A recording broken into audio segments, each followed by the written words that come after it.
खुदावंद के हुजूर अपने सरों को झुकाएं, आज की इबादत को शुरू करें।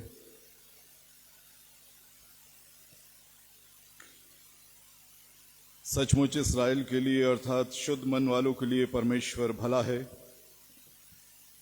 मेरे डग तो उखड़ना चाहते थे, मेरे डग फिसलने ही पर थे, क्योंकि जब मैं दुष्टों का कौशल देखता था तब उन घमंडियों के विषय में डाह करता था, क्योंकि उनकी मृत्यु में वेदनाएं नहीं होती, परंतु उनका बल अटूट रहता है। उनको दूसरे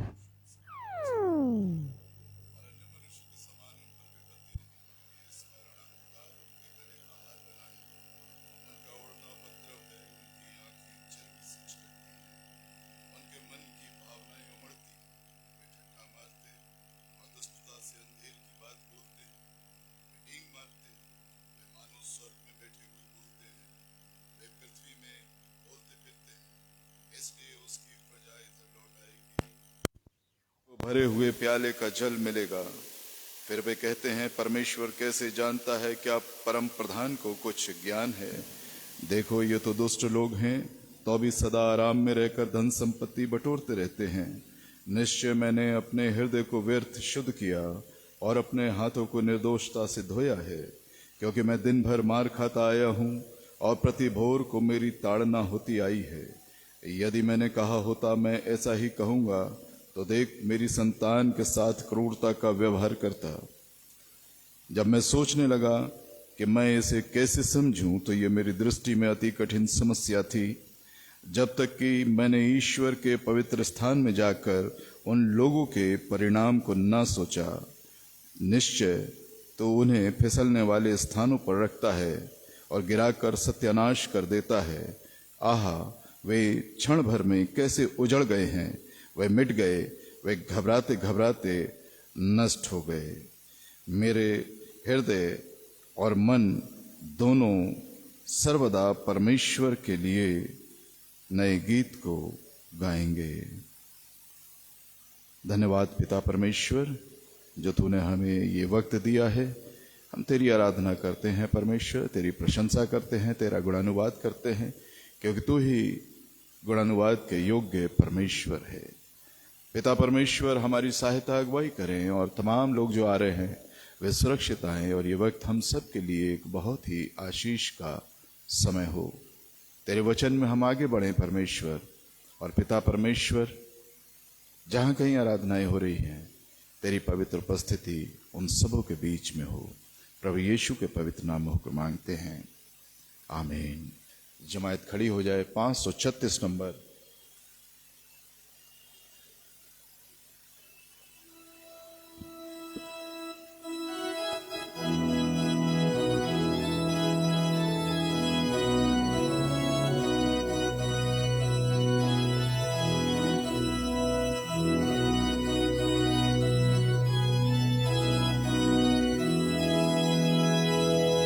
प्यारो हिम्मत बांधो, आगे बढ़ो, क्रूस का लो निशान। जीतेंगे हम यारो, हारेगा शैतान।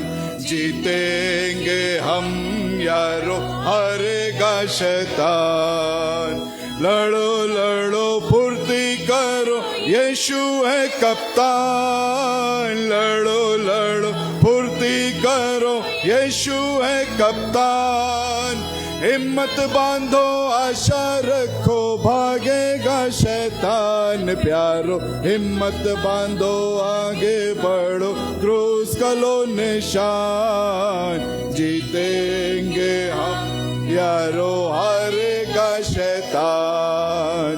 जीतेंगे हम यारो, हारेगा शैतान। पाप और दुख में चारों तरफ मरते हैं इंसान।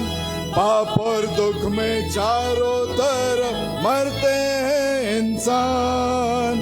दया करो भारत पर, वो हुआ परेशान। प्यारो हिम्मत बांधो, आगे बढ़ो, क्रूस का लो निशान। जीतेंगे हम यारो, हारेगा शैतान। जीतेंगे हम यारो, हारेगा शैतान।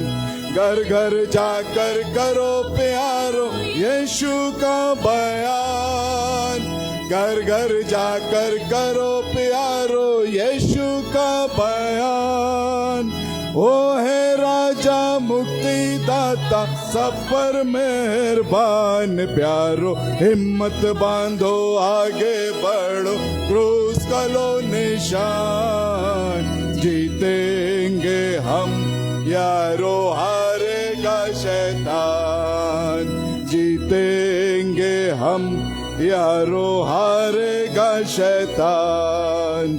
जल्दी करो सुनाओ सबको यीशु का फरमान, जल्दी करो सुनाओ सबको यीशु का फरमान। पापी बसते जाते लाते जो उस पर ईमान, प्यारो हिम्मत बांधो आगे बढ़ो क्रूस का लो निशान। जीतेंगे हम यारो हारेगा शैतान, जीतेंगे हम यारो हारेगा शैतान। दास कहे बैरी शर्माते सुनिए यीशु का ज्ञान, दास कहे बैरी शर्माते सुनिए यीशु का ज्ञान। लोग मसीह को मानते जाते हारता है शैतान, प्यारो हिम्मत बांधो आगे बढ़ो क्रूस का लो निशान। जीतेंगे हम यारो हारेगा शैतान, जीतेंगे हम यारो हारेगा शैतान। बहुत ही संजीदगी के साथ हम अपने ईमान का इकरार करें।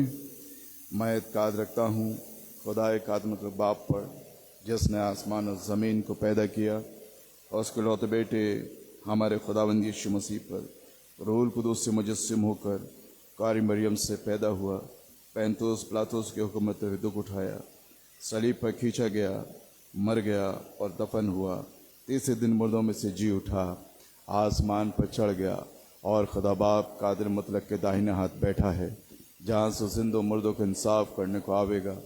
मैं एतकाद रखता हूँ रूहुल कुदूस पर, पाक कलीसिया आम पर, मुकद्दसों की रिफाकत, की माफ़ी, जिस्म के जी उठने और हमेशा की जिंदगी पर। आमीन। कृपया बैठे।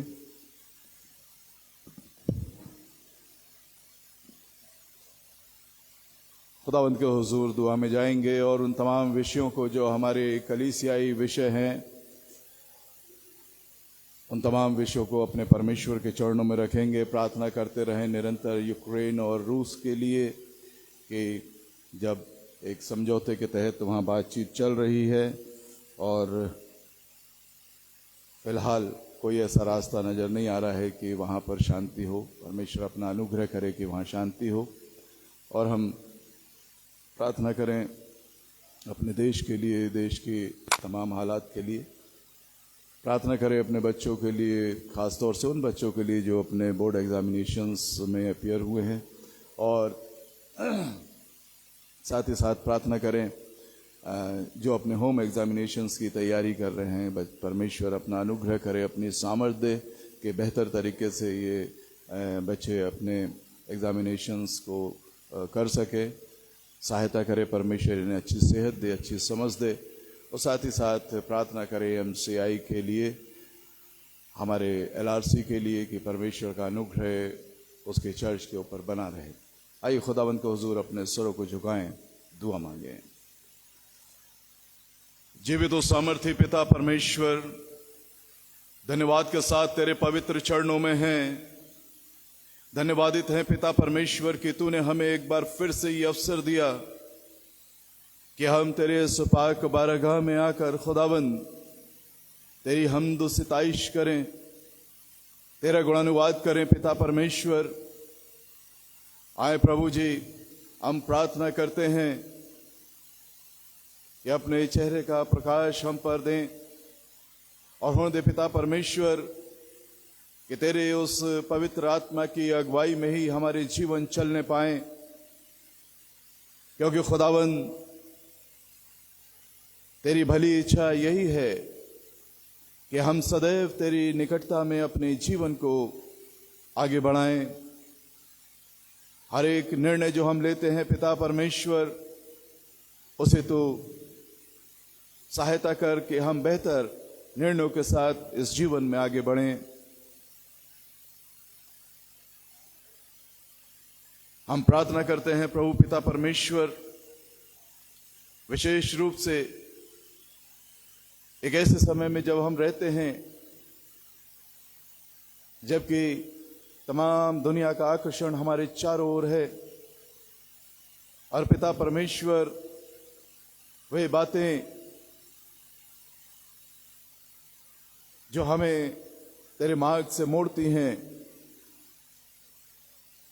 पिता परमेश्वर हम चाहते हैं कि हमें ऐसी रूहानी अगुवाई मिले, वो पवित्र आत्मा की अगुवाई मिले कि हम संसार के उस प्रलोभन और भय से अलग तुझ में होकर अपने जीवन को जिएं, और कि पिता परमेश्वर एक ऐसा समय हमारा जरूर हो जब हम तुझसे बातचीत करें, क्योंकि जब तक हम तुझसे बातचीत नहीं करते हैं, प्रार्थना नहीं करते हैं प्रभु जी, कौन हमें बताएगा, कौन हमें समझाएगा कि हम कैसे आगे बढ़ें। हम में से हर एक के जीवन में एक प्रार्थना का समय दे परमेश्वर, और तुझ में होकर पिता परमेश्वर तुझसे बातचीत करते हुए हम बेहतर तरीके से आगे बढ़ें। तेरे वचन, तेरा कलाम जो हमसे बातचीत करता हो निरंतर पिता परमेश्वर हमारी हौसला अफजाई करता है, तेरे वचन में हम बने रहें।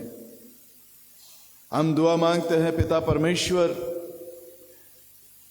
कि हम तेरे वचन को न सिर्फ पढ़ने वाले, उस पर बातचीत करने वाले, उस पर प्रचार करने वाले, पर पिता परमेश्वर उस पर चलने वाले हों,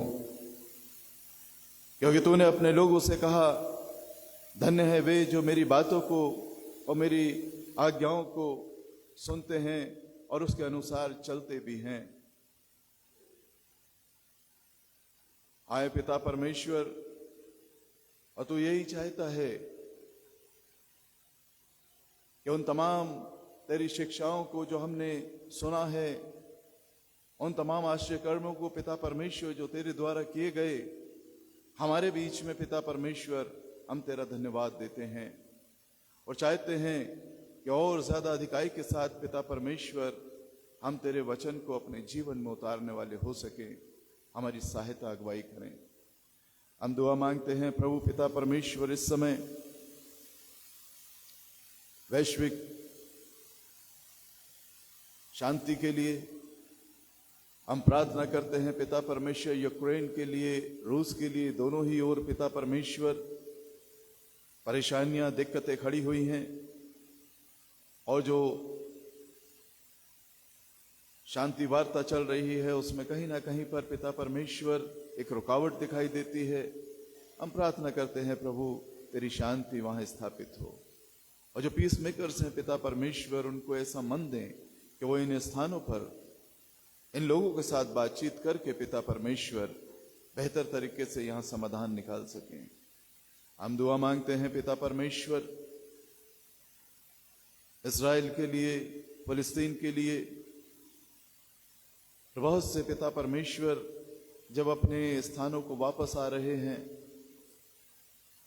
बहुत कुछ या सब कुछ उन्होंने खो दिया है, अपने अजीजों को, अपने घर को, अपने व्यवसाय को। प्रभु जी फिर से उन्हें खड़ा होने का साहस दे परमेश्वर, और वो मदद जो उनके लिए पहुंचाई जाती है तमाम दुनिया की ओर से पिता परमेश्वर, हम तुझसे प्रार्थना करते हैं कि वो जरूरतमंदों तक पहुंच सके।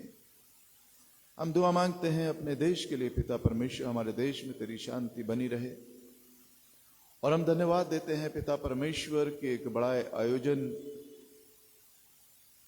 जो हमारे देश में अलग अलग तरीके से किया जाता है, कुंभ उनमें से एक था, लोग अपने घरों को लौट सके।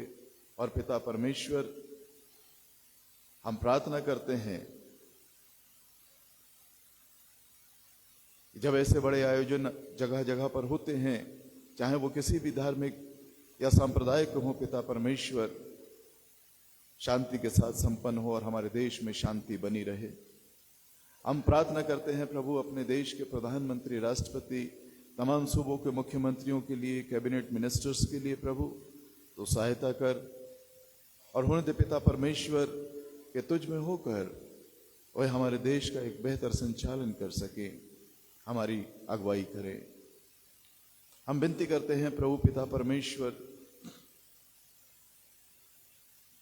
इस देश में तमाम राज्यों में तेरी शांति बनी रहे। हम प्रार्थना करते हैं हर एक शहर के लिए, हर एक कस्बे के लिए, हर एक जगह के लिए पिता परमेश्वर, तेरे अनुग्रह में हमारा देश शांति के साथ आगे बढ़े।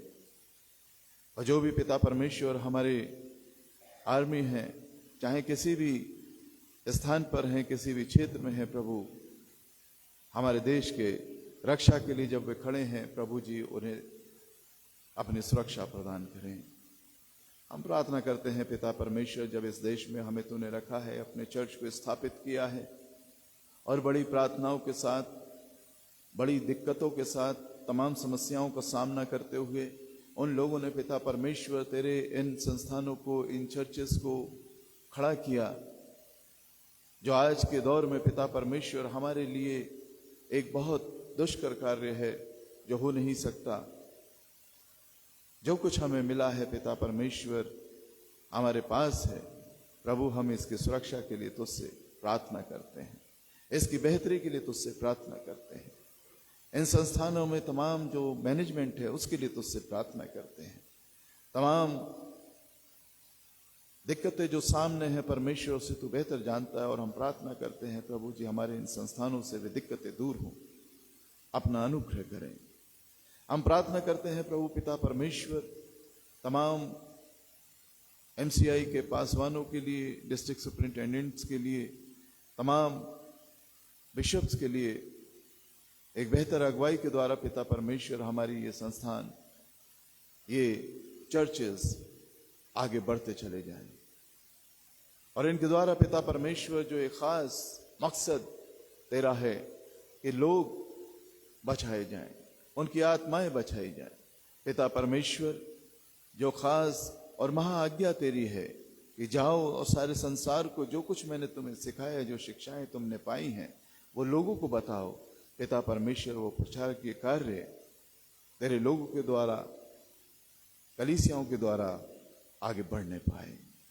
प्रभु एक बेहतर संचालन के लिए हम प्रार्थना करते हैं कि अपना अनुग्रह करें, और होने दे पिता परमेश्वर कि बेहतर तरीके से हमारी ये संस्थान आगे बढ़ने पाए। वर्तमान समय में जो भी हालात हैं प्रभु तो उससे वाकिफ है। हम प्रार्थना करते हैं प्रभु पिता परमेश्वर, समाधान तेरे पास है, तमाम उपाय तेरे पास है, तो यहोवा यिरे है, और हम जानते हैं तो जरूर उपाय करेगा अपने कलीसियाओं को आगे बढ़ाने के लिए, उन्हें बचाने के लिए। अपना अनुग्रह करें और अपनी सामर्थ्य बनाए रखें, और होने दे पिता परमेश्वर कि हम सेंट्रल मेथोडिस्ट चर्च प्रार्थना के माध्यम से, एक दूसरे के सहयोग के माध्यम से पिता परमेश्वर इस बोझ को, इस दर्शन को अपने साथ रखें, और दिन प्रतिदिन पिता परमेश्वर बड़े बोझ के साथ हम प्रार्थना करने वाले हो सकें। धन्यवादित है उनके लिए जो प्रार्थना करते हैं, और धन्यवादित है उनके लिए जो उपवास के साथ प्रार्थना करते हैं और कर रहे हैं। मेरे परमेश्वर हर एक पर तेरी बड़ी आशीष का हाथ हो, और हम जानते हैं पिता परमेश्वर ये प्रार्थना ही एक ऐसा माध्यम है जिसके द्वारा पिता परमेश्वर चीजें बेहतर होती हैं, और हम चाहते हैं ये शस्त्र जो तूने हमें दिया है प्रार्थना का पिता परमेश्वर, हम इसमें और भी निपुण होने पाए, हमारे सहायक। हम दुआ मांगते हैं पिता परमेश्वर कलीसिया के उन तमाम बुजुर्गों के लिए जो बीमारी की या कमजोरी की हालत में हैं, या जो बीमार हैं पिता परमेश्वर, किसी भी तरह की उनके शरीर में व्याधि है। यीशु नासरी अपना अनुग्रह करें, और ऐसे लोग जो तेरी ओर दृष्टि कर रहे हैं, तो उससे प्रार्थना कर रहे हैं और प्रार्थना के लिए लोगों से कहते हैं प्रभु तेरी चंगाई को वो प्राप्त करें, तेरा अनुग्रह उनके जीवन में हो। और होने दे पिता परमेश्वर कि वे भी आने वाले समय में तेरे भवन में आके कह सकें कि मेरे प्रभु ने मेरे लिए अद्भुत कार्य किए। हम दुआ मांगते हैं प्रभु पिता परमेश्वर कलीसिया के उन तमाम बच्चों के लिए जो अपने बोर्ड एग्जामिनेशंस को लिख रहे हैं, उनकी सहायता अगुवाई कर। और होने दे पिता परमेश्वर कि तुझ में होकर, तेरे अनुग्रह में होकर, एक अच्छी सेहत में रहते हुए, अच्छी समझ में रहते हुए पिता परमेश्वर वो उन कार्यों को कर सकें और अपने इम्तिहानों को लिख सकें पिता परमेश्वर, उसकी तैयारी कर सकें और अच्छे से सफल हों और आने वाले समय में और भी आगे बढ़ सकें। जो अपने होम एग्जामिनेशंस में बच्चे हो उनके भी साथ हो प्रभु अच्छी सेहत और समझ दें, उनकी सहायता अगुवाई करें।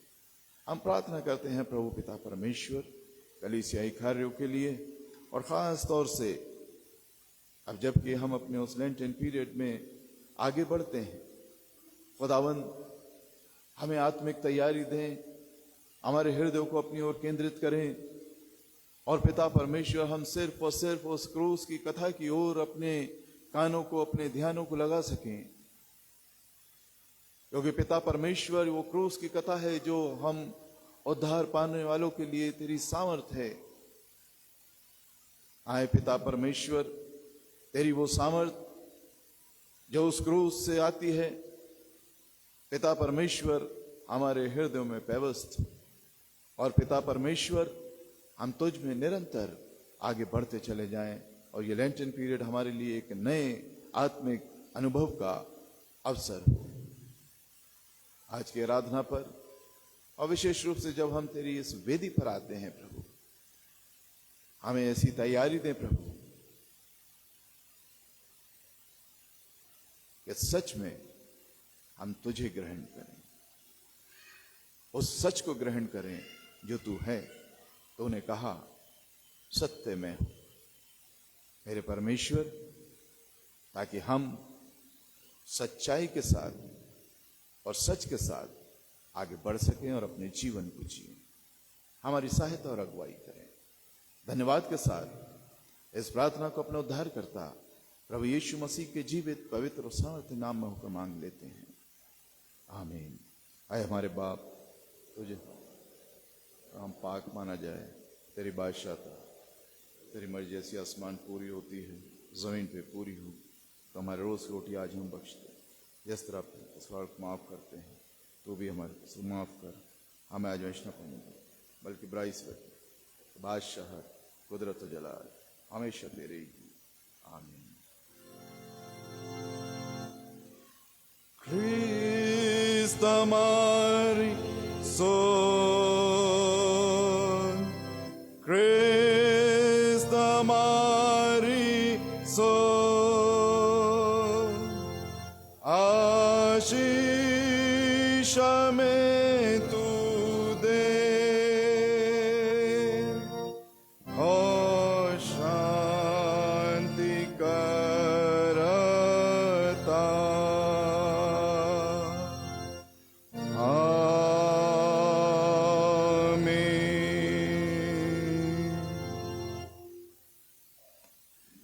रेस्पॉन्सिव रीडिंग नंबर 10, 10वां सबक निकाल लीजिए, पेज 498, 458। 10वां सबक, माफी की खुशी। जमायत खड़ी हो जाए।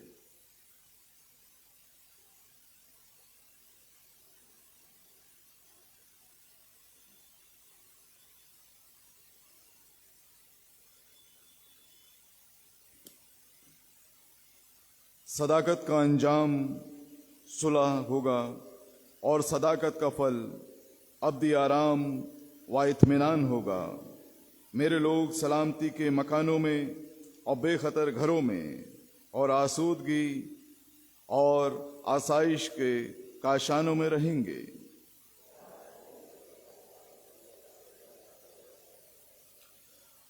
मुबारक है वो आदमी जिसकी बदकारी को खुदावन हिसाब में नहीं लाता। जब मैं खामोश हो रहा तो दिन भर कराहने से मेरी हड्डियां घुल गईं। मेरी तरावत गर्मियों की खुश्की से बदल गई।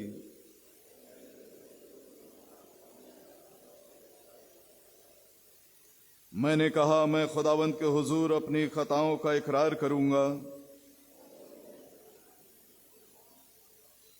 इसलिए हर दीनदार तुझसे ऐसे वक्त में दुआ करे जब तू मिल सकता है।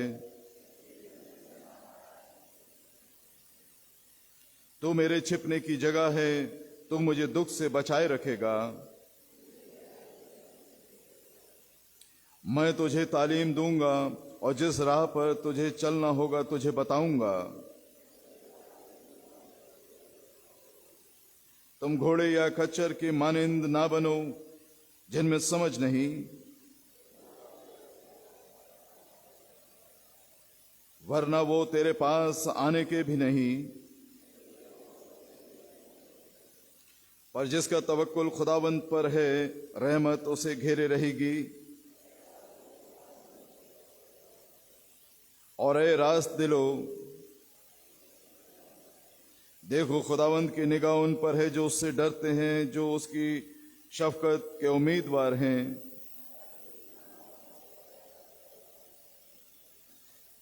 हमारी जान को खुदावंद की आस है, शामिल हो।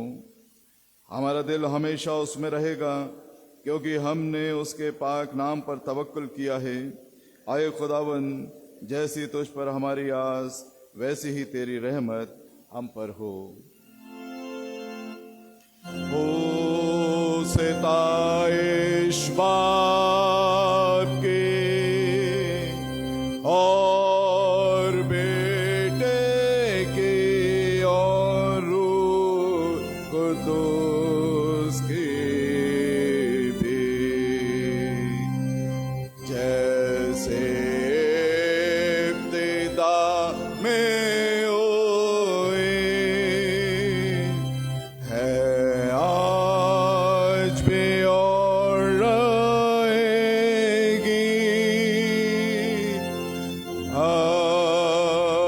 हमेशा तक। आमीन, आमीन।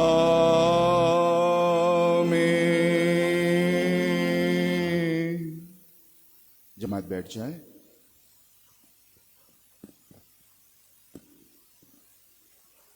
वे लोग जिन्होंने अपने अपने बीते सप्ताह बर्थडेज को सेलिब्रेट किया है या मैरिज एनिवर्सरी जिनकी रही है, अपने स्थान पर खड़े हो जाएं।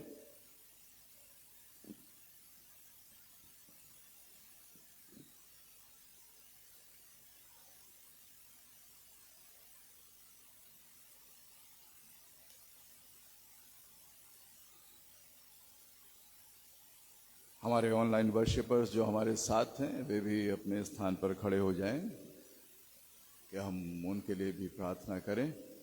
रेवरेंड विवेक काशीनाथ प्रार्थना में हमारी अगुवाई करेंगे।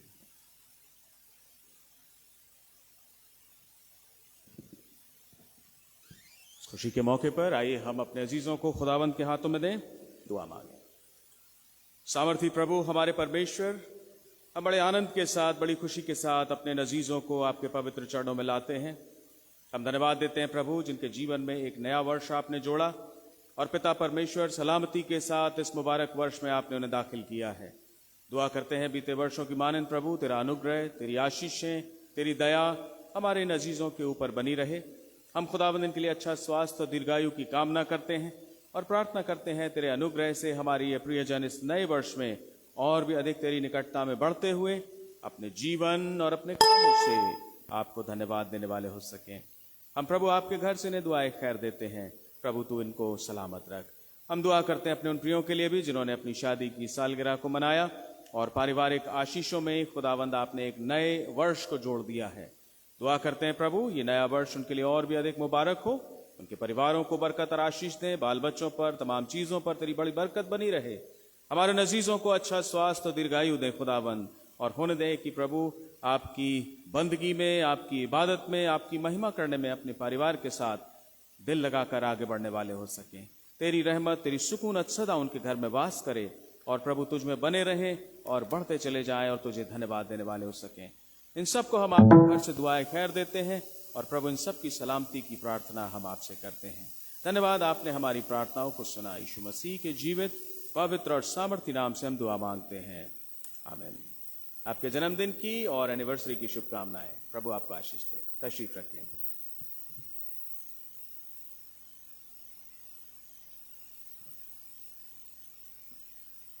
कुछ सूचनाएं हैं जो आप तक पहुंचानी है। हमारे बीते रविवार जो आपने परमेश्वर को अपनी भेंटें अर्पित करी वो 22,195 रुपए हैं, 22,195 रुपीस। आने वाले रविवार से हमारी आराधना का समय सुबह 9:30 बजे होगा। कृपया ध्यान रखें, आने वाला जो रविवार है 9 तारीख, उस 9 तारीख से हम परमेश्वर के भवन में सुबह 9:30 बजे मिलेंगे।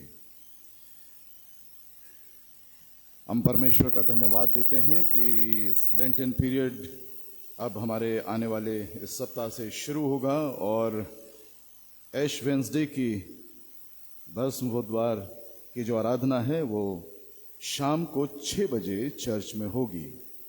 शाम को 6 बजे 5 तारीख शाम को 6 बजे चर्च में होगी ऐश वेंसडे की जो एक विशेष आराधना है।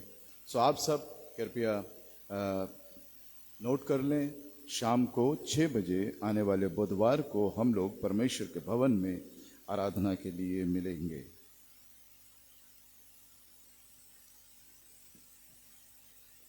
छह तारीख की शाम को जो आराधना है वो आप देख पा रहे होंगे। 6 तारीख को हमारे आपके पासवान का नाम है और हम यहीं पर संडे स्कूल हॉल में आराधना के लिए मिलेंगे शाम को 6 बजे। कुछ प्रोग्राम पे 6:30 है तो इसको आप जाकर 6 बजे कर लीजिए, क्योंकि हम सारी आराधनाएं शाम को 6 बजे शुरू करेंगे। हमारी जो बुधवार ये लेंटन प्रेयर मीटिंग्स हैं वो शाम को 6 बजे ही उसका समय रहेगा। जो भी तब्दीली होगी वो आपको बता दी जाएगी। 7 तारीख को हमारी 4 आराधनाएं हैं और पहली आराधना डॉक्टर अनमोल ठाकुर के निवास स्थान पर होगी विरामखंड में। दूसरी आराधना Mrs Subhashini Paul Christian colony में होगी और तीसरी आराधना मिस्टर शरद डेविड के यहाँ निवास स्थान पर होगी जानकीपुरम में, आप सब जानते हैं। और चौथी जो आराधना है मिस्टर अरुण कुमार मेसी प्रकाश लोक कॉलोनी इंदिरा नगर में ये होगी। 8 तारीख की जो हमारी आराधनाएं हैं वो पहली आराधना मिस्टर रोयल मसीह के यहाँ होगी, एलसीसी कैंपस में है उनका घर। मिस्टर सिसिल पॉल के यहाँ होगी जो कि एल्डिको एटर्निया अपार्टमेंट सीतापुर रोड पर है। मिसेस एग्नेस विक्टर के यहाँ रुक्मणीपुरम में ये आराधना होगी। और चौथी आराधना मिसेस डेजी रॉबर्ट के यहाँ जो मिशन कंपाउंड में जिनका घर है ये होगी। इनमें किसी तरह की कोई तब्दीली नहीं है। और 6 तारीख को आप आराधना के लिए आमंत्रित हैं। हमारे परिवार की ओर से आप सब आइए और शाम को उस आराधना में जो लेंटन प्रेयर मीटिंग है, पहली आराधना है, वो चर्च यहाँ संडे स्कूल हॉल में उसका आयोजन किया जाएगा। सो आप सब आमंत्रित हैं। परमेश्वर आप सभी को आशीषित करे। और जब ये हमारी आराधनाएं होती हैं तो आप ज़रूर एक दूसरे को आमंत्रित करें। और जैसा मैंने कहा कि आप बिना बताए अगर किसी के यहाँ चले जाते हैं तो उसको कोई नाराज़गी नहीं होगी कि हमें बताया नहीं और ऐसे ही आ गए।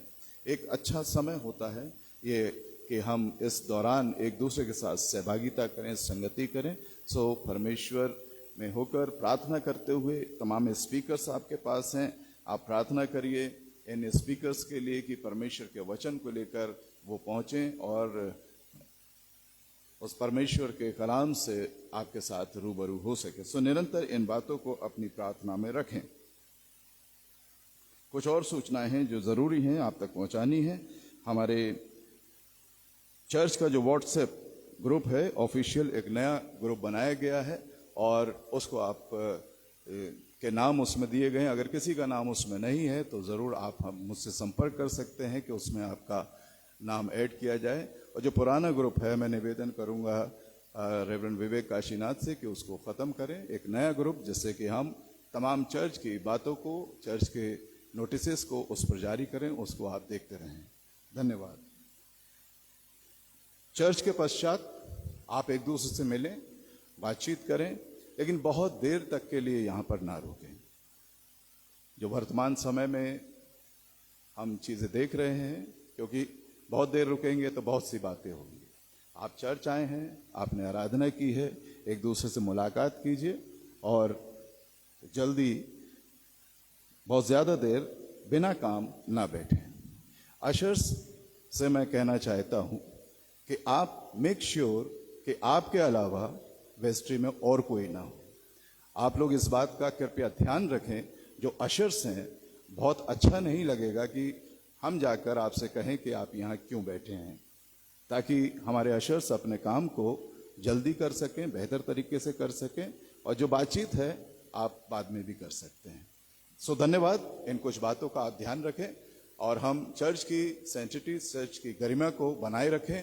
किसी भी तरह की कोई वार्ता चर्च प्रांगण में ना करें। धन्यवाद। संडे स्कूल के बच्चे सामने आ जाएं।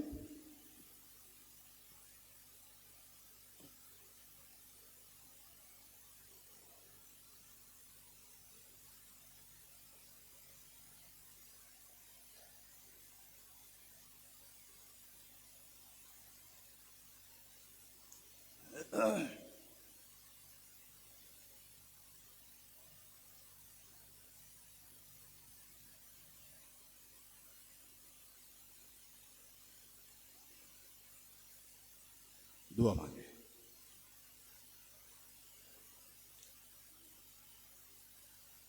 हमारे जीवित और सामर्थ्य पिता परमेश्वर, धन्यवाद के साथ तेरे पवित्र चरणों में है। धन्यवादित है पिता परमेश्वर कि तूने हमें ये अवसर दिया है कि हम इन बच्चों को इसी समय से तेरे कलाम में आगे बढ़ा सके। और पिता परमेश्वर, इनके हृदय में अपने कलाम को रख छोड़े, क्योंकि जैसा भजनकार कहता है कि मैंने तेरी बातों को अपने हृदय में रख छोड़ा है, तेरे वचन को अपने हृदय में रख छोड़ा है, ताकि तेरे विरुद्ध पाप ना करूं। आए पिता परमेश्वर, अभी से ये सच्चाई में बने और सच के लिए खड़े रह सकें, इतनी हिम्मत, इतनी सामर्थ इनको प्रदान करें। इनके टीचर्स के साथ हो, पवित्र आत्मा उनसे बातचीत करें और एक बेहतर तालीम के साथ पिता परमेश्वर ये बच्चे आगे बढ़ सकें। हम जानते हैं कि संडे स्कूल एक ऐसा सशक्त माध्यम है जिसके द्वारा कलीसियाओं की एक मजबूत नींव रखी जाती है। पिता परमेश्वर, अभी से ये बच्चे उस मजबूती में तुझ में होकर यीशु रूपी चट्टान में अपनी नींवों को व्यवस्थित करें। तेरे सामर्थ्य हाथों में सौंपते हुए प्रार्थना अपने उद्धारकर्ता प्रभु यीशु मसीह के जीवित, पवित्र और सामर्थ्य नाम में होकर मांग लेते हैं। आमीन। God bless you. कुछ कोरसेस में हम मिस्टर रोनाल्ड लाल के साथ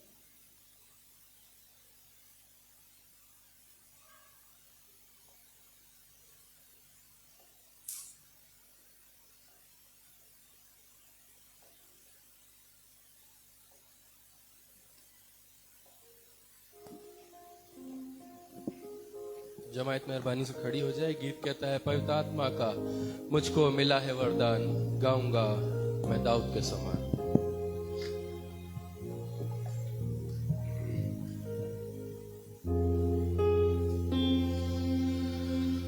पवित्र आत्मा का मुझको मिला है वरदान, गाऊंगा मैं दाऊद के समान।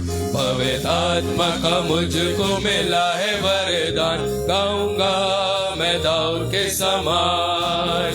गाऊंगा गाऊंगा गाऊंगा मैं दाऊद के समान। गाऊंगा गाऊंगा गाऊंगा मैं दाऊद के समान। पवित्र आत्मा का मुझको मिला है वरदान, बजूंगा मैं दाऊद के समान। पवित्र आत्मा का मुझको मिला है वरदान, बजूंगा मैं दाऊद के समान।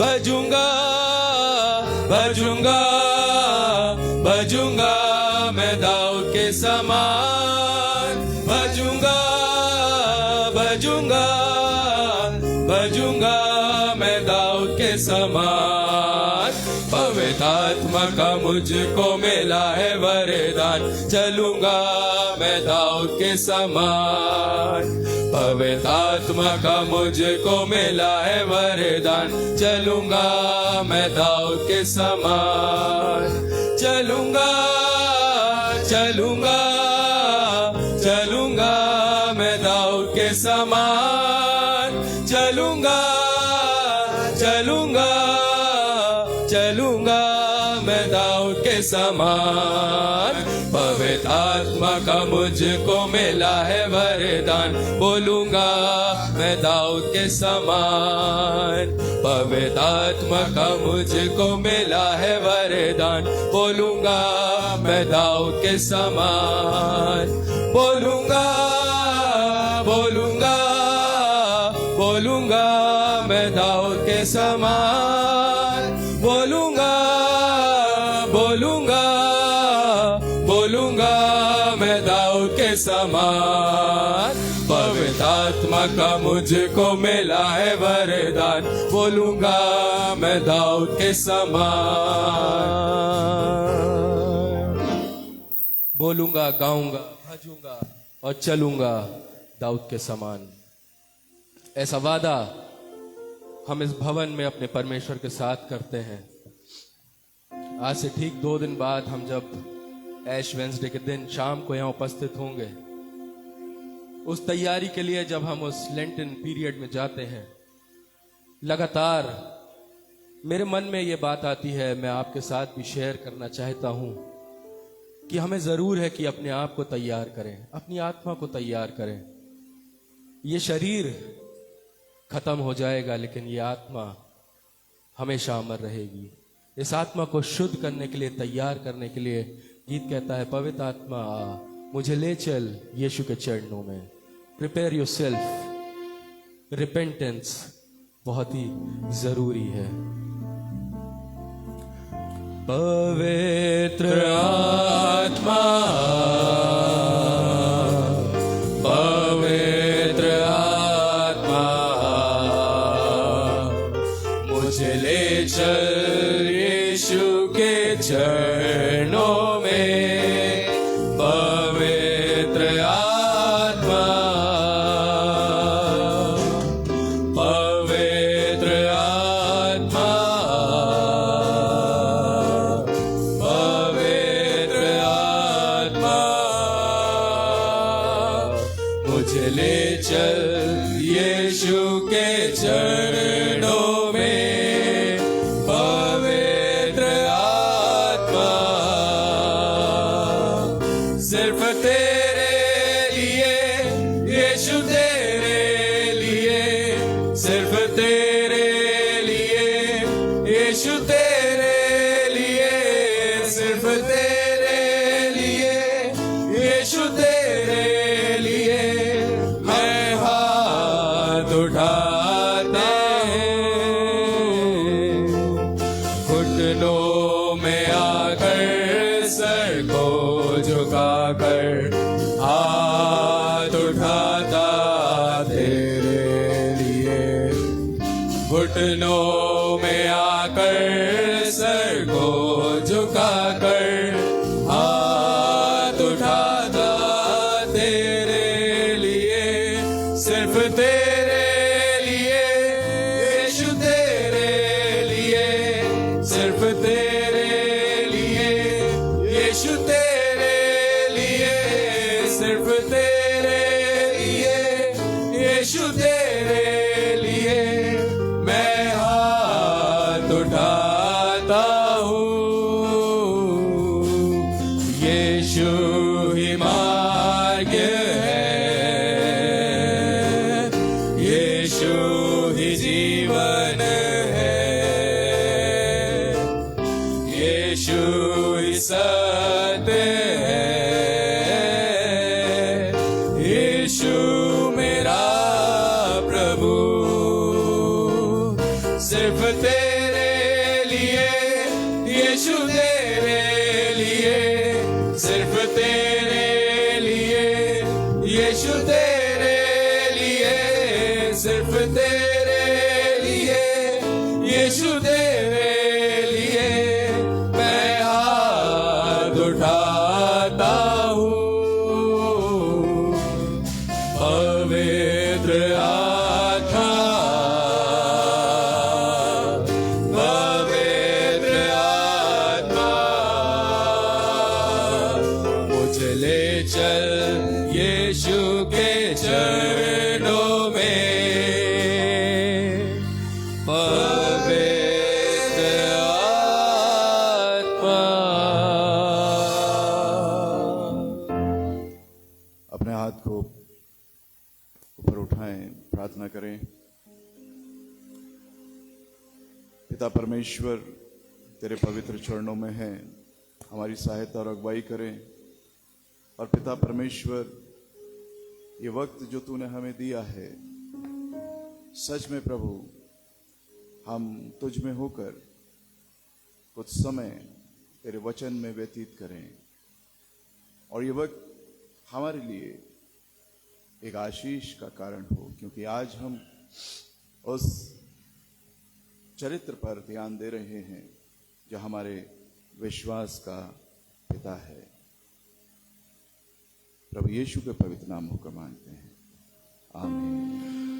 सारी सृष्टि के मालिक तुम ही हो, सारी सृष्टि के रक्षक तुम ही हो। करते हैं तुझको सादर प्रणाम, गाते हैं तेरे ही गुणगान। सारी सृष्टि के मालिक तुम ही हो, सारी सृष्टि के रक्षक तुम ही हो। करते हैं तुझको सादर प्रणाम, गाते हैं तेरे ही गुणगान। हालेलुया,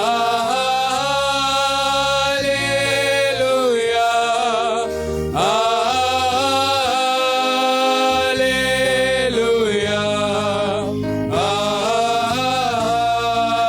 हालेलुया, हालेलुया,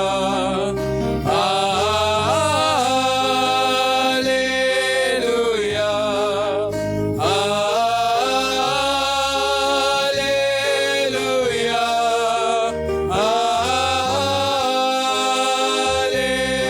हालेलुया,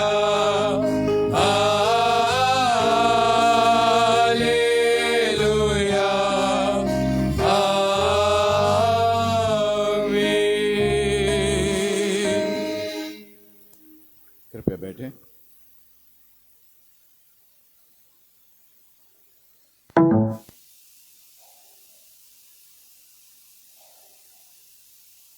परमेश्वर का धन्यवाद आज के इस सुंदर दिन के लिए, सुबह के लिए जो खुदाबंद ने हमारी जिंदगियों में दी। स्क्रिप्चर रीडिंग, आज हम किस पद से आगे बढ़ेंगे? किसी को वैसे याद है?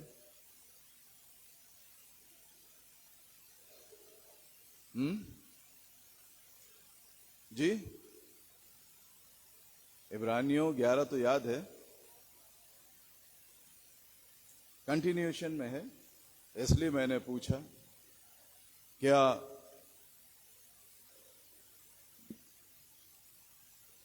हमने ये जो हीरोज ऑफ फेथ हैं इनके ऊपर घर में जाके विचार किया है? पिछली बार मैंने कहा था कि जब हम किसी मूवी को देखते हैं या हमें पसंद होता है कोई ड्रामा, कोई पहले समय में नॉवेल्स हुआ करती थी, कहानियां हुआ करती थी, और उसमें कोई ना कोई कैरेक्टर हमको बहुत पसंद होता था। कॉमिक्स हुआ करती थी तो उसमें भी बहुत से कैरेक्टर्स होते थे जैसे हम अपने से रिलेट करते थे कि हम ये चाहते हैं। फैंटम की आती थी, बेताल की आती थी, और भी तमाम तरह की। उसके बाद बहुत से ऐसे सुपर हीरोज हुए हैं। इनमें से जब हम पढ़ते हैं तो बहुत सी ऐसे चरित्र इसमें पाए जाते हैं जो कहीं ना कहीं पर हमें प्रेरित करते हैं, आकर्षित करते हैं, हमसे बातचीत करते हैं। क्या हम उसको इमिटेट करने की कोशिश करते हैं? क्या हम उसके जैसे अपने आप में कुछ गुणों को लेने की, उसे जीने की कोशिश करते हैं? मैं जानता हूं कि हम उसको पूरी तरह से नहीं जी सकते हैं, हम किसी भी कैरेक्टर को पूरी तरह से नहीं जी सकते हैं, लेकिन कहीं ना कहीं हम अपने आप को उससे जोड़ते जरूर हैं। उसके जैसे दिखने का, उसके जैसे स्टाइल को हम पसंद करते हैं। अगर कोई प्लेयर है तो वो फॉलो करता है, किसी बैट्समैन को फॉलो करता है, और उसके जैसे अगर बैटिंग उसकी अच्छी है तो उसके जैसे शॉट्स को कॉपी करने की कोशिश करता है। और जब हमारा देश में 2-3 कैप्टन्स हैं जिनको हम लोग जरूर याद रखते हैं। गांगुली, जिसने एक सौरव गांगुली को सब लोग जानते हैं। कौन सा फेमस एरिया था उसका? द्रविड़ ने उसको एक नाम दिया था, God of of side. Of side में अगर उसके पास बॉल आ गई तो फिर उसे कोई बचा नहीं सकता है, इसलिए द्रविड़ उसको कहता था गॉड ऑफ ऑफ साइड। और इसी तरह से एक और कैप्टन हमारे बीच में आए, कैप्टन कूल, जिसे हम, क्या नाम है, MS धोनी। और एक बड़ा प्यारा शॉट जो वो यॉर्कर बॉल, जो जिसमें कि बैट्समैन अक्सर बीट हो जाते हैं, आउट हो जाते हैं, यॉर्कर पड़ती थी, और वो कौन सा शॉट मारता था उस पर? हेलीकॉप्टर है, और पूरे बैट को घुमाता था वो। और बहुत से लोगों ने उसको कॉपी करने की कोशिश की, उसकी तरह उस अंदाज को अपनाने की कोशिश की। आज ईमानदारी से हम सोचें, मुझे नहीं मालूम कि कितने लोगों ने यहां सुनने के बाद इसको घर जाके पढ़ा होगा, कोई हाथ उठाने वाली बात नहीं है। बाइबल को भी हमने पढ़ा है। कौन सा ऐसा कैरेक्टर है जिससे मैंने अपने आप को रिलेट किया है, मैं उसको इमिटेट करने की कोशिश कर रहा हूं, मैं उसके जैसा बनने की कोशिश कर रहा हूं। कम से कम बहुत नहीं तो थोड़ा बहुत कुछ कदम उसके साथ चलने की हम कोशिश करें। जब हम कोशिश करते हैं तब हम धीरे धीरे परिपक्व होते चले जाते हैं। Practice makes a man. और यहां पर बहुत से ऐसे लोग हैं जिन्होंने अपने जीवन को बड़े अद्भुत तरीके से परमेश्वर के हाथों में दे दिया, परमेश्वर के हाथों में दे दिया। हम भी देते हैं जब हमारे एग्जामिनेशंस आते हैं, प्रभु हम अपने आप को तेरे हाथों में दे रहे हैं, अब हमारे हाथ को थाम लेना। फिर हम सोचते हैं कि अब तो बस। और आजकल तो बोर्ड एग्जामिनेशन से all students are very spiritual, है ना, कि दुआ करके, अरे बेटा दुआ की थी, हाँ दुआ कर ली थी, पेन पे भी दुआ कर ली, बता देते वो, पेन के ऊपर भी दुआ कर ली। तो अच्छा है कि आपको ये विश्वास हो गया कि परमेश्वर जीवितों का नहीं लेकिन नॉन लिविंग थिंग्स का भी परमेश्वर है, because he has created everything. वो भी उसकी क्रिएशन है। अगर आप उसके लिए भी दुआ कर रहे हैं तो वो भी काम करेगी, है ना, वो भी काम करेगा। लेकिन पेन तभी काम करेगा जब उसमें इंक होगी। हमारे जीवन तभी आगे बढ़ते हैं और एक नई लेखनी को देने पाते हैं जब हमारे जीवन में वो पवित्र आत्मा भरा होता है। तब हम कुछ निशान छोड़ पाते हैं, कुछ चीजों को छोड़ पाते हैं, वरना खाली चला जाता है जीवन। आप सोचिए कि कितनी आयु हमें मिल गई और जीवन खाली चला गया, एक डॉट भी नहीं आया, पीछे एक भी स्पिरिचुअल डॉट नहीं है। ये साधारण बात नहीं कह रहा हूं मैं, बहुत गंभीर बात है। Behind me there is not an iota of which shows that my spirituality in God. एक भी ऐसा बिंदु नहीं है जिससे मेरी आत्मिकता झलकती हो। कैसा जीवन जी रहे हैं हम? अरे कहीं तो कुछ निशान हो जिसे पता चले कि वहां हमने एक तरह से आत्मिक जीवन को जिया है।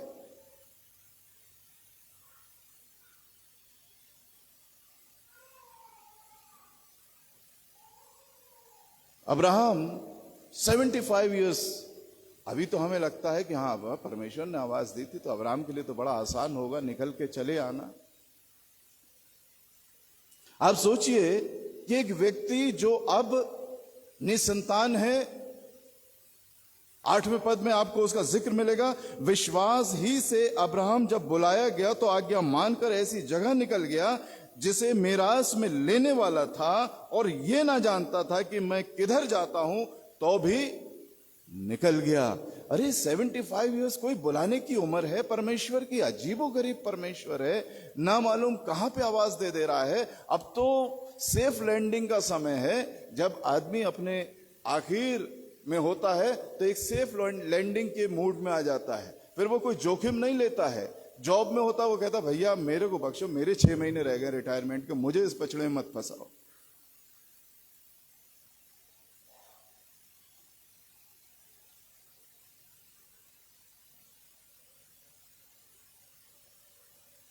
$75 इयर्स, बच्चा नहीं है, और अब यहां से परमेश्वर कह रहा है कि अब तू अपने घर को छोड़, अपने पुरखाओं को छोड़ और निकल। एक ऐसे स्थान पर परमेश्वर हमें आवाज दे देगा जहां पर हमारे लिए तय करना बड़ा मुश्किल हो जाएगा कि हम आगे बढ़ें या ना बढ़ें। बट ट्रस्ट इन गॉड, वो बढ़ने वाला मैं नहीं हूं, क्योंकि परमेश्वर ने आज्ञा दी है, परमेश्वर ने कहा है, परमेश्वर कह रहा है, मैं नहीं छोड़ रहा हूं। ये अब्राहम ने नहीं कहा था कि सारा चलो, ये जगह पता नहीं कैसी है, यहां का पानी पता नहीं कैसा है, बच्चा नहीं हो रहा है, चलो दूसरी जगह चलते हैं, पानी शायद बदल जाए, शायद हमें संतान हो जाए। ना, it was not his planning, it was God's planning. इस जगह से उठ, चल, मैं तुझे आशीषित करूंगा। ईश्वरीय रास्ते पर निर्णय लेना सहज नहीं होता है।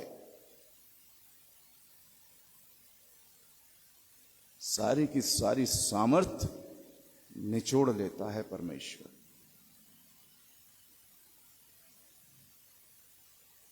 और उस जगह तक हमें परमेश्वर पर विश्वास करना होता है।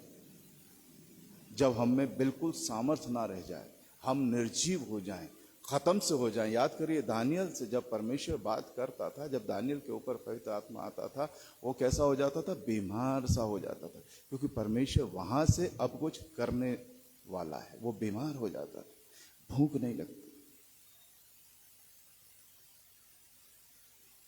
सच के साथ आगे बढ़ना, परमेश्वर के साथ आगे बढ़ना आपको निचोड़ देगा। हम पसंद करते हैं follow the God who brings और who can brings prosperity in my life. Trial and temptations की तरफ हम नहीं जाना चाहते। हम उस परमेश्वर को पसंद करते हैं जो सब कुछ देने वाला परमेश्वर है। लेने वाले परमेश्वर को हम क्यों पसंद करेंगे? ऐसा परमेश्वर हमें क्यों चाहिए कि हमसे एक भी चीज हमारी ले ले? ऐसा परमेश्वर हमें तो पसंद नहीं है। आई डोंट लाइक कि ऐसा परमेश्वर हमें पसंद हो कि एक बहाने पर आके कहे कि मुझे दे दे। फिर 22वें अध्याय में आप चले जाइए जेनेसिस के, तो वहां पर क्या कहता परमेश्वर? Abraham, I need to talk you, मैं तुझसे बात करना चाहता हूं। हाँ परमेश्वर बताओ। अब अब्राहम खुश है, थोड़ा बहुत सेटल हो गया है, बेटा भी हो गया है, शायद परमेश्वर कहना चाह रहा है, देख ये जो बेटा तुझे दिया है इसके द्वारा तो मैं बहुत, परमेश्वर कहता है ये दे दे। इतने सालों के बाद अब ये दिया है, अब इसको भी वापस मांगता है। परमेश्वर के साथ चलना, परमेश्वर में होके चलना,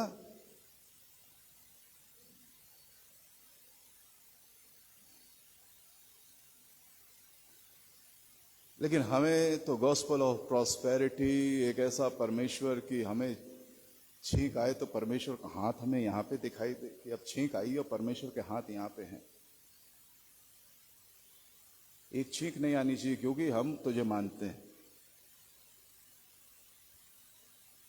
हम ऐसे परमेश्वर को पसंद ही नहीं करते हैं जो हमसे कुछ मांगे। हम ऐसे परमेश्वर को गढ़ते हैं जो हमें दे। वो देने वाला परमेश्वर यहोवा यिरे को हम ज्यादा पसंद करते हैं कि उपाय करने वाला परमेश्वर है। यहां परमेश्वर ने कहा अपने उस जगह को छोड़ और निकल आ, और ये नहीं जानता था कि मैं किधर जाता हूं, तो भी निकल गया। विश्वास ही से उसने प्रतिज्ञा किए हुए देश में, पराये देश में परदेसी के समान रहकर इसहाक और याकूब समेत जो उसके साथ उसी प्रतिज्ञा के वारिस थे तंबुओं में वास किया। पक्का घर छोड़ के मैं तुझे I will make you father of Nations, अनेक देशों का, फादर ऑफ रेसेस, अनेक जातियों का। इतनी बड़ी आशीष के साथ बुलाया, पक्का घर छीन के तंबू में बिठा दिया। This is God's way. हम समझते हैं कि परमेश्वर, ऐसा परमेश्वर हमारे किसी काम का है। यार इतनी मेहनत से घर बनाया, पक्का घर बनाया, किस्तें अभी पूरी नहीं हुई हैं और अब कह रहे हो कि अब ऐसे चलो कि अब तुम्हारे साथ बड़ी तंबू में रहने की नौबत आ जाएगी। छोड़ो यार इस परमेश्वर को, ये तो बड़ा अजीबोगरीब परमेश्वर है। लेकिन अब्राहम उसके ऊपर विश्वास करता है। मित्र है वो जानता है कि उसे क्या देना है। अपना देश, पक्का घर, एक अननोन डेस्टिनेशन पर, एक अननोन जर्नी, कोई पक्का घर नहीं, कोई स्थायी घर नहीं, और तंबू में जाके रहना पड़ रहा है। सोचा क्या था, क्या हुआ, चाहा क्या, क्या मिला।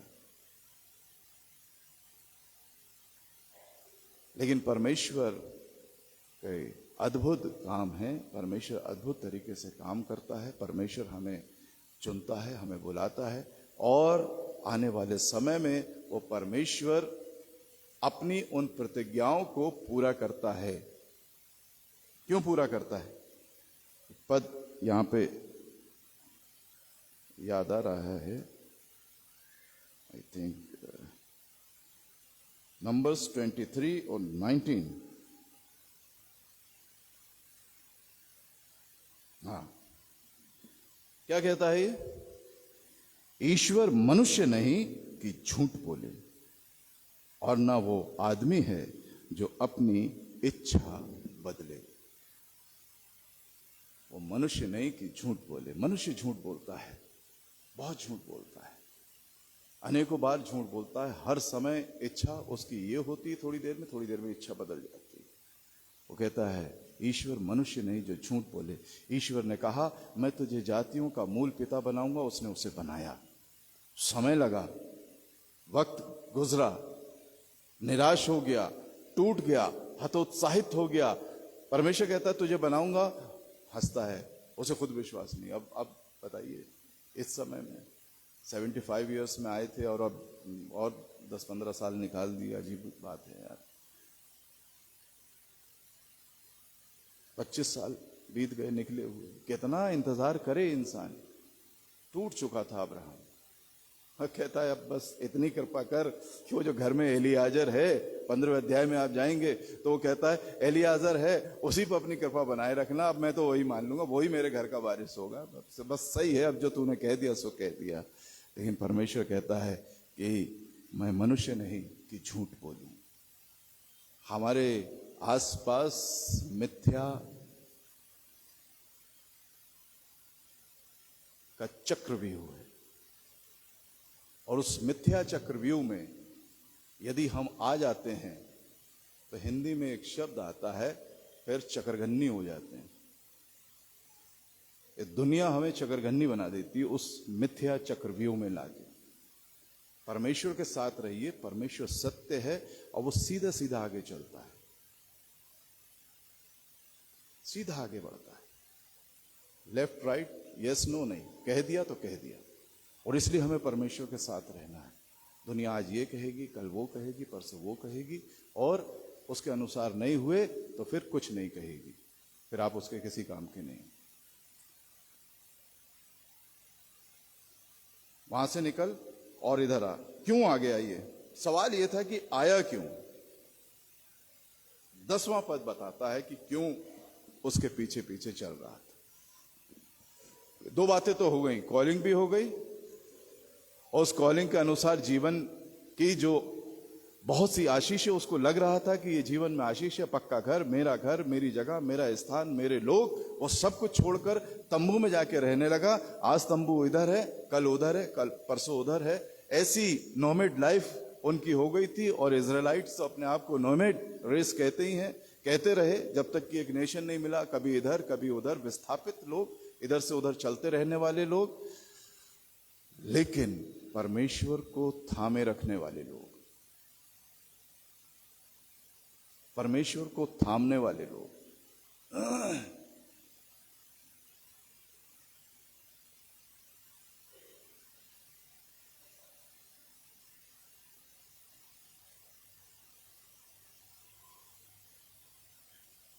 और 10वें पद में हमें जवाब मिलता है, क्योंकि वो उस स्थिर नींव वाले नगर की बाट जोता था।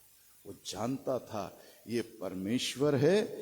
अब देखिए क्या बात है, शब्द बड़े महत्वपूर्ण होते हैं। इन्हीं शब्दों में परमेश्वर, between the lines and between the words, हमको कुछ चीजें देखना होती है। क्या कह रहा है? क्या छोड़ के आया था अब्राम? अपने पितरों का घर। दिखा क्या रहा है परमेश्वर उसे? पढ़िए उसको, 10वें पद को पढ़िए जोर से कोई। वो स्थिर नींव वाले किसकी बाट जो रहा है? अरे जोर से बोलिए, वो वर्ड बड़ा इंपॉर्टेंट है। नगर की, घर छोड़ के आया है और स्थिर नगर की बाट जो रहा है। आप सोचिए, नगर में अनेकों घर होते हैं, हजारों घर होते हैं, और उसे यह विश्वास है आज अगर मैं परमेश्वर के साथ साथ चलूंगा, आज एक छोटी सी चीज छूटेगी, परमेश्वर उसके एवज में एक बड़ा नगर देने जा रहा है, जहां पर मैं, मेरी आने वाली पीढ़ियां स्थिरता के साथ उस स्थिर नगर में वास करेंगी। हम जब परमेश्वर के वचन को पढ़ते हैं तो हम बहुत सी चीजों पे से ऐसे निकल जाते हैं जैसे कि नदी पे से गुजर जाना और गीले ना होना, क्योंकि हम पुल पे से निकले हैं। अरे डूबने की जरूरत होती है परमेश्वर के वचन में, हमें पानी में उतरने की जरूरत है, तब हम उस पवित्र आत्मा से भीगते हैं, ओतप्रोत होते हैं, और वो बताता है कि घर छोड़ना है, क्योंकि तेरे लिए स्थिर नगर देने वाला हूं मैं।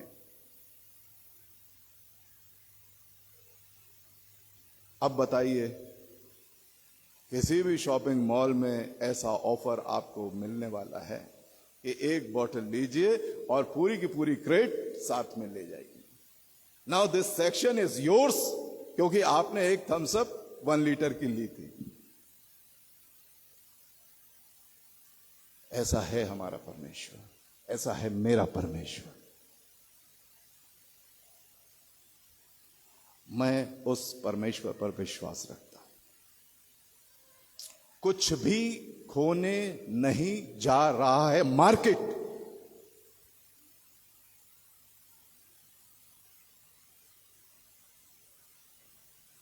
जब मेरी आने वाली पीढ़ियों के लिए परमेश्वर मुझे भरोसा दे रहा है, क्या यह घाटे का सौदा है कि मैं अपने परमेश्वर के साथ खड़ा रहूं? जब वो ये गारंटी ले रहा है कि तेरे बच्चे मुझ में सुरक्षित हैं, तो क्या यह घाटे का सौदा है उस परमेश्वर के साथ? वो कह रहा है उस घर को छोड़ के आया था, लेकिन एक स्थिर नगर तुझे दिया जा रहा है, और ये नगर परमेश्वर ने उसे दिखा दिया। अभी कितने साल हैं?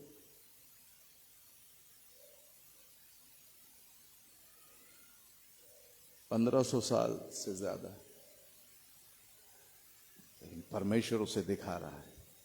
अभी यीशु मसीह के आने में 1500 साल कम से कम बाकी है, उससे भी कहीं ज्यादा बाकी है। ये तो हम निकल के आ गए तब की बात कर रहे हैं।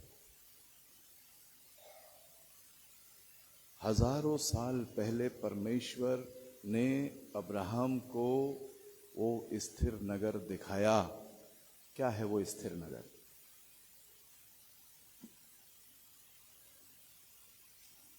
सातवां अध्याय, मत्ती रचित सुसमाचार 24 पद।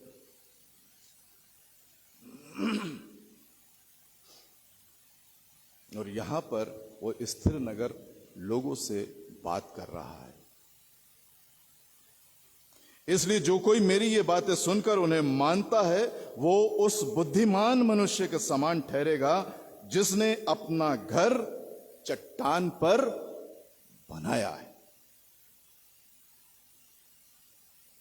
यीशु है वो चट्टान, वो दृढ़ नगर जो अब्राहम को परमेश्वर ने दिखाया था कि मेरा तो उपाय हो गया, मेरी पीढ़ियों का उपाय हो गया, क्योंकि यीशु मसीह हमारे उद्धार के लिए अपने प्राणों को देगा। हो गया उपाय, आनंदित हो गया अब्राहम। आप सोचिए, है ना? पहले बड़ा अच्छा लगता था ना कि मूवी रिलीज नहीं हुई और देखने को मिल गई। अरे अभी हॉल में नहीं ले, पहले होता था ना ऐसा, वो कुछ पायरेटेड एक वो आती है ना डीवीडी, पायरेटेड डीवीडी या सीडी मिल जाती थी। अभी आई नहीं है, अभी रिलीज होगी मई में और हमने जनवरी में देख ली।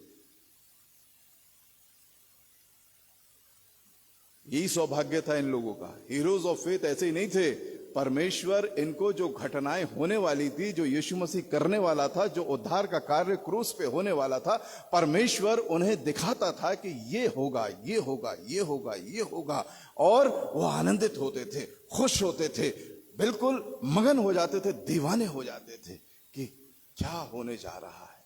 वे आंखें, प्रभु यीशु मसीह कहते हैं कि वे बहुत से लोग जो इन घटनाओं को, धन्य हो तुम जो तुम्हारी आंखें ये चीजें देखती हैं, क्योंकि बहुत से लोग इन्हें देखना चाहते थे पर ना देख सके, साक्षात ना देख सके।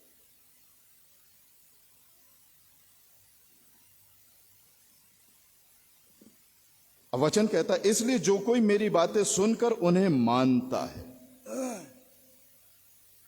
हमें परमेश्वर की बातें सुनकर उन्हें मानना है। कभी कभी हम इस चीज को स्किप करके आगे बढ़ जाते हैं। हम बातें सुनते हैं और बताते भी हैं, लेकिन मानते नहीं।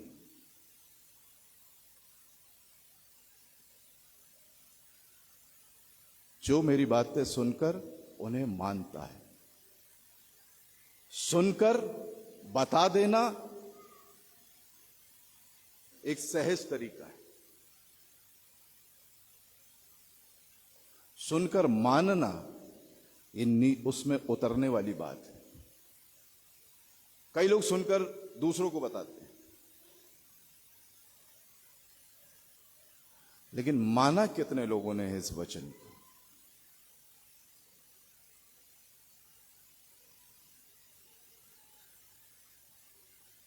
हमने जो पढ़ा उसे माना, उसे अपनाया। वो अच्छा हुआ मेरे लिए, बुरा हुआ मेरे लिए, कैसा हुआ मेरे लिए, लेकिन क्या हमने उसे माना? एक किसान था और उस गांव में एक गुरु महाराज आ गए। अब गुरु महाराज आए तो वहां सत्संग भी होना है और गांव में छोर पर सत्संग शुरू हो गया। और अमूमन जैसा होता है कि स्त्रियां ज्यादा जाती हैं सत्संग वगैरह में, है ना। हमारे यहाँ भी मेथड्स मैन उतना एक्टिव हो या ना हो, लेकिन WSCS एक्टिव रहती सब चर्चेस में। और ये स्त्री जाने लगी। अब किसान को तो सुबह भी खेत जाना है, शाम को भी रखवाली करनी है, सब कुछ। अब वो अपना फावड़ा लिया, अपना खाना लिया, अपना गमछा लिया, अपने खेत पे आ रहा है, जा रहा है। और शाम को ले आया थका मांदा, अपने खाना वाना खा के लेटा। अब रोज जो प्रवचन हो रहा है और स्त्री इसको प्रवचन कर रही है। और मालूम आज गुरुजी ने क्या कहा, गुरुजी ने ये कहा, गुरुजी ने ये कहा, गुरुजी ने ये कहा, गुरुजी ने ये कहा। अब आधा सुन रहा है, आधा नींद में है। खैर वो सुनता रहा, क्योंकि प्रचार कर देना सहज कार्य है ना। ये मत करिएगा, जितने भी स्पीकर्स हैं मत करिएगा ये।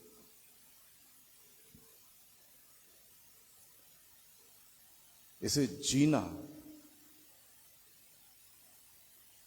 कोशिश करिए, इसे जीने की अभी समय है, थोड़ा सा समय है अभी। इसे जीने की कोशिश करिए, इन 4-6 दिन में जीने की कोशिश करिए।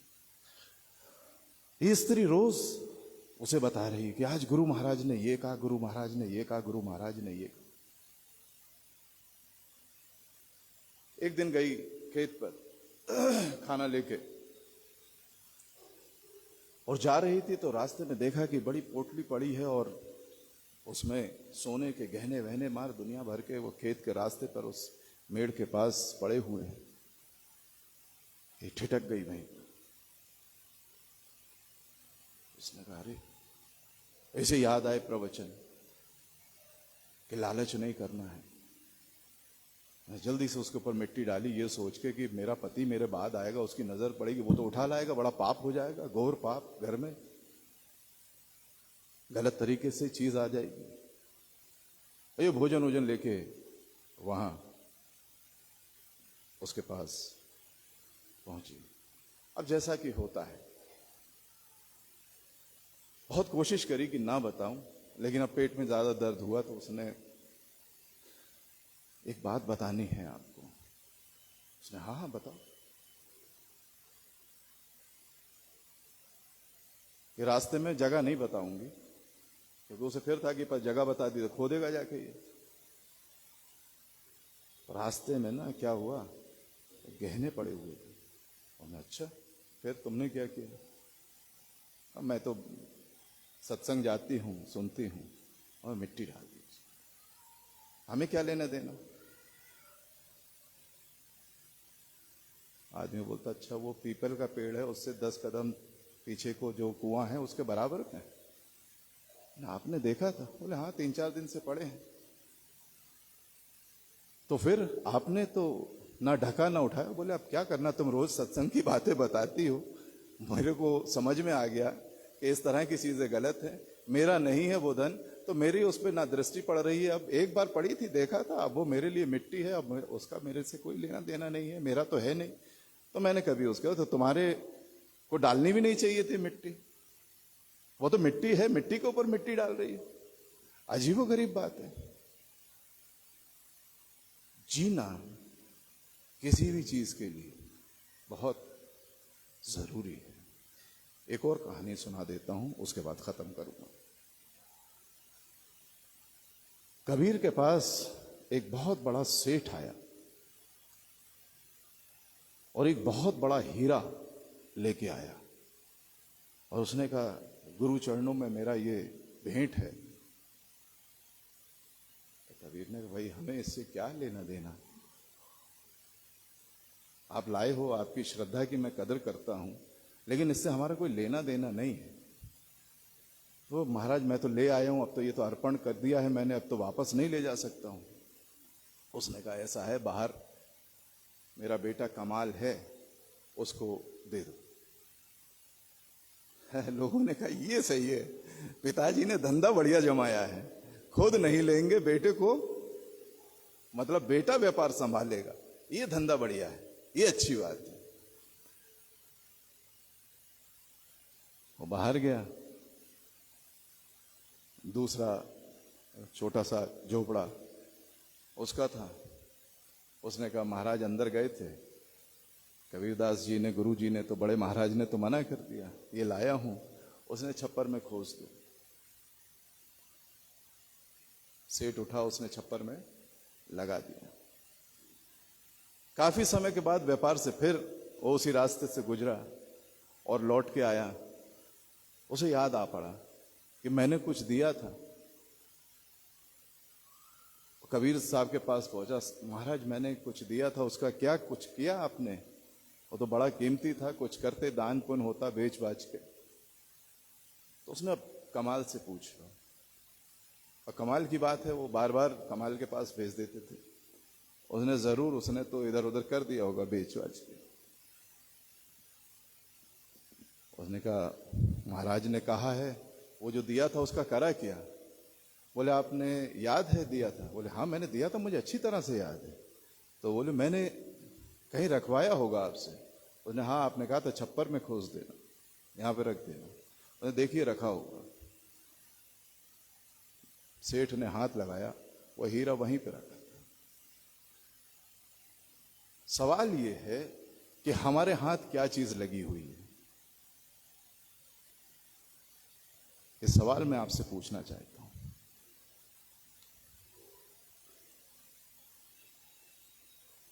हमारे हाथ कौन सी चीज लगी?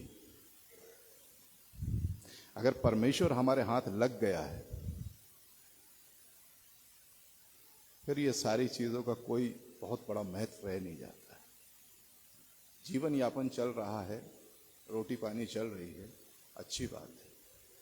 फिर ये प्रलोभन किसी भी चीज का हमारे जीवन को अपनी ओर आकर्षित करके अपने तरीके से लगाम डाल के हमें अपने तरीके से हाँक नहीं सकता है। सिवाय इंसान के कोई जीव नौकरी नहीं करता है। इतना बड़ा जंगल, इतने हाथी, इतने घोड़े, इतने शेर, इतने बाघ, भोजन मिल रहा है उन्हें।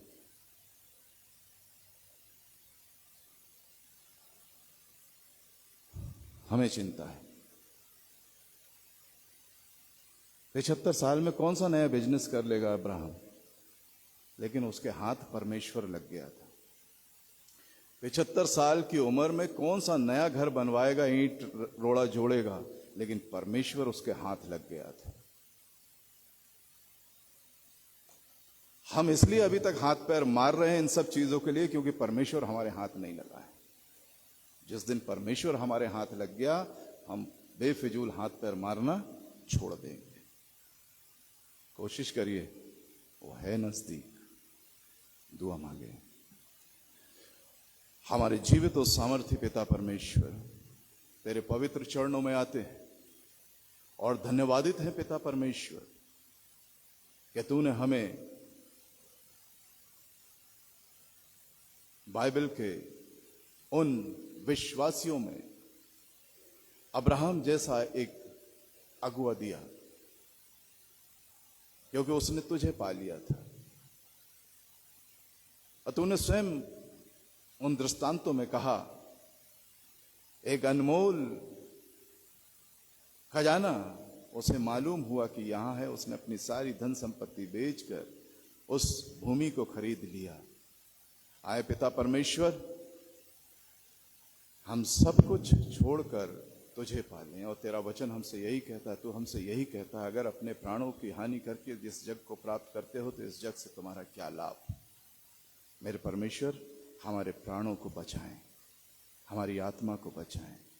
हमें ऐसी समझ दें कि हम तुझे प्राप्त करें और तुझसे लिपटे रहें, क्योंकि तभी हमारी सुरक्षा है।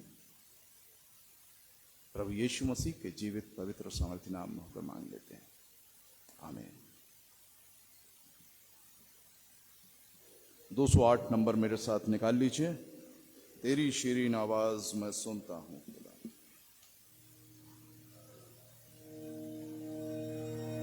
जमायत खड़ी हो जाए, 208 नंबर।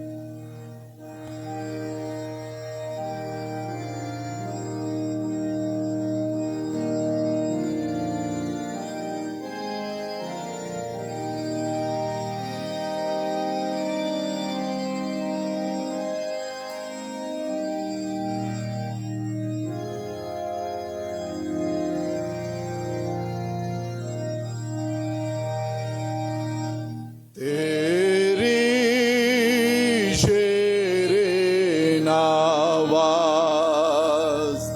मैं सोता हूँ खुदा, बुलाती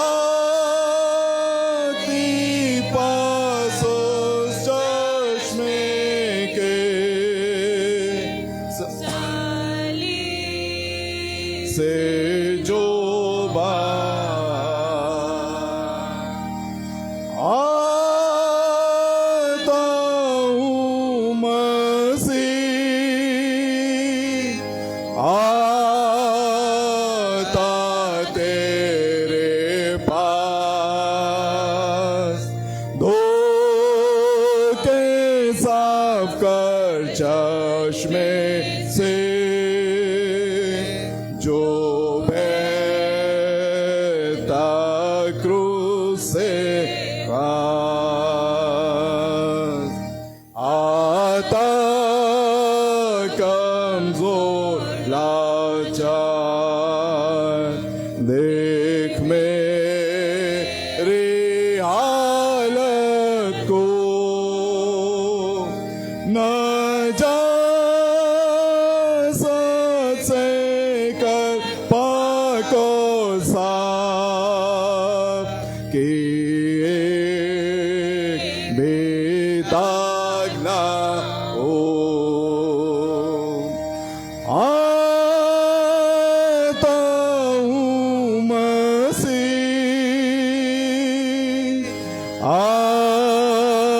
आता तेरे पास, धो के साफ कर चश्मे से जो बहता क्रूस से मसीह तो बख्शता है, कामिल प्यारे मान, कामिलों में दो चैन आराम, ज़मीन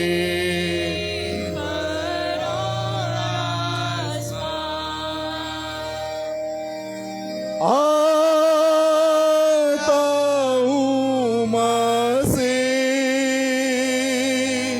आता तेरे पास,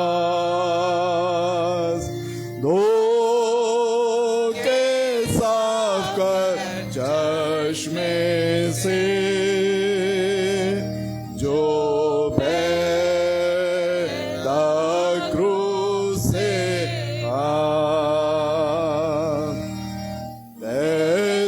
तहसीन कफ़ारे को, तहसीन मुफ़ज़ल को, तहसीन मसीह की बख्शिश को, आमीन ये सब कहो।